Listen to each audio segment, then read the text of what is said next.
Swami Vivekananda public school Harpur पणसा में वार्षिक उत्सव धूमधाम से हुआ संपन्न।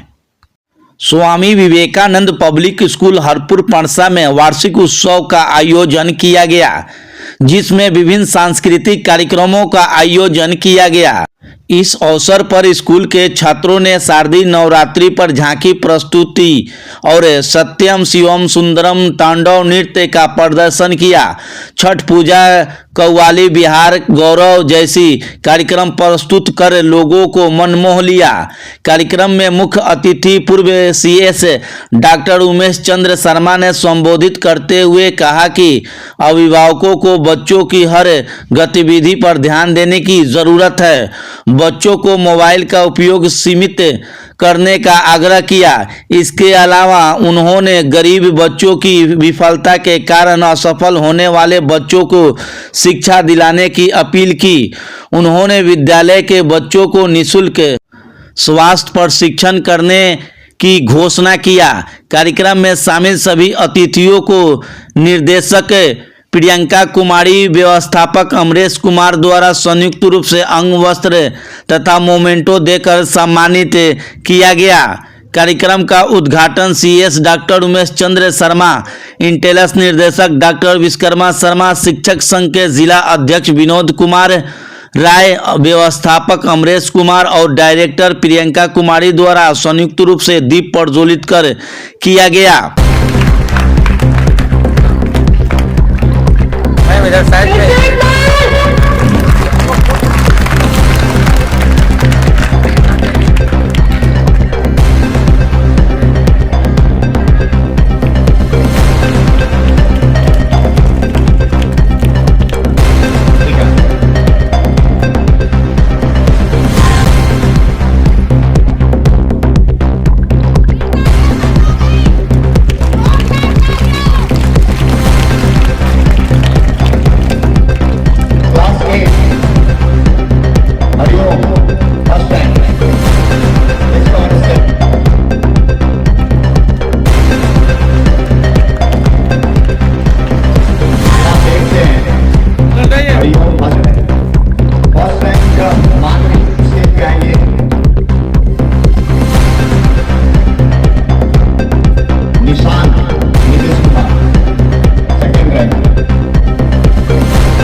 कार्यक्रम आज जो एनुअल डे मनाया जा रहा है स्कूल में, हम लोगों का मन मोह लिया। मैं तो पेशा से चिकित्सक हूँ, आर्ट का तो बहुत जानकारी नहीं है, लेकिन जितना देर मैं देखा उतने देर तक हम मुक्त हो गया। लगा कि स्कूल का भविष्य काफी उज्जवल नजर आ रहा है।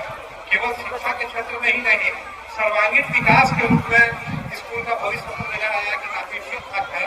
चाहे वो कल्चरल प्रोग्राम के रूप में हो या एक मंच का संचालन कर रही थी ऑपरेटर के रूप में, ये जो बच्चियां कर रही थी इनका डेकोरेशन पावर जो देखिए वो ये सब वर्षा जी की जगह के लिए काफी एक मिसाल का चीज लगा।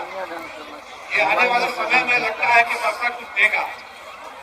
जो पूर्व का इतिहास हमारा रहा है, दरोगा बाबू का ये वर्षा रहा है, वो आने वाले समय में इस स्कूल के माध्यम से कुछ बच्चे बच्चियां ऐसे निकलेंगे कि कितने दरोगा बाबू फिर जन्म लेंगे। इसमें से हर एक क्षेत्र में डॉक्टर, इंजीनियर हो, प्रोफेसर हो, या जिस क्षेत्र में हो चाहे उस क्षेत्र में, सब क्षेत्र में अच्छा करने की उम्मीद नजर आई।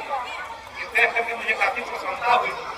साथ ही साथ मैं अभिभावकों से ही विशेष रूप में आग्रह करूंगा कि बच्चों का भविष्य जो होता है केवल स्कूल में भेज देने से स्कूल का केवल एक पार्ट होता है, दूसरा पार्ट बच्चा होता है, और तीसरा पार्ट सबसे ज्यादा पार्ट 16 घंटा से 18 घंटे तक अभिभावक के साथ परिवार में बच्चे रहते हैं।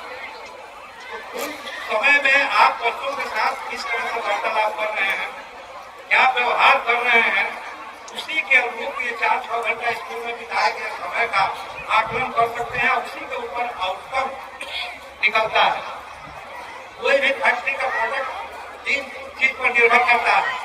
तो ये स्कूल का जो प्रोडक्ट है वो बच्चों का आउटकम, वो बच्चे क्या बन पाते हैं, ये उसमें अभिभावक का, परिवार का बहुत बड़ा योगदान है। उनको वहाँ पर घर पर बहुत ध्यान देने की जरूरत है। स्कूल से जो टास्क मिलता है वो, या जो पढ़ाया जाता है वो, उस सबको देखने का काम अभिभावक सबको होना है। दूसरा चीज मैं अभिभावकों से चाहूंगा कि उनका हर एक एक्टिविटी पर ध्यान रखें। ये छोटी छोटी बच्चियां जो हैं और बच्चे जो थे मोबाइल के ऊपर जो बहुत अच्छा प्रस्तुति दिए, उस मोबाइल के ऊपर ध्यान देने की जरूरत है कि बच्चे जो है, छोटे बच्चे जो है, मोबाइल का इस्तेमाल इतना कम से कम करते हैं या न करते हो, या करते हो तो केवल शैक्षणिक कार्य के लिए करते हो, इस पर ध्यान देने की जरूरत है अभिभावकों को। तो अभी हमको उम्मीद है कि सर्वांगीण विकास हो पाएगा बच्चों का। तो अभिभावकों से मेरा ये सादर आग्रह होगा, स्कूल के मैनेजमेंट से मेरा आग्रह होगा कि जो बच्चे अभिभावक के किसी भी कारण से, उनके विफलता के कारण, उनके किसी भी आर्थिक स्थिति के कारण अगर नहीं स्कूल में फी दे पा रहे हैं, इनका संख्या बहुत नगण्य होगा। उन पर ध्यान देंगे व्यवस्था को कर कि उनको किसी भी तरह से अगर उनकी इच्छा है, उनका टैलेंट है, इच्छा है कि हम इस स्कूल में पढ़ते तो हम अच्छा करते, लेकिन कहीं न कहीं से कोई मजबूरी है जिसके चलते उनका नामांकन नहीं हो पा रहा है, या नामांकन हुआ है तो आगे कंटिन्यू नहीं हो पा रहा है। तो इस पर भी हम चाहेंगे कि स्कूल के जो व्यवस्थापक हैं, प्राचार्य महोदय सामने बैठी हुई है, या इसके निदेशक हैं या व्यवस्थापक हैं, इस सब लोगों से मेरा आग्रह होगा। तीसरा और अंतिम बिंदु मैं अपने तरफ से कहना चाहूंगा कि चिकित्सकीय सहायता स्कूल के जो विद्यार्थी हमसे लेना चाहेगा वो निःशुल्क देने के लिए मैं हमेशा तत्पर रहूंगा।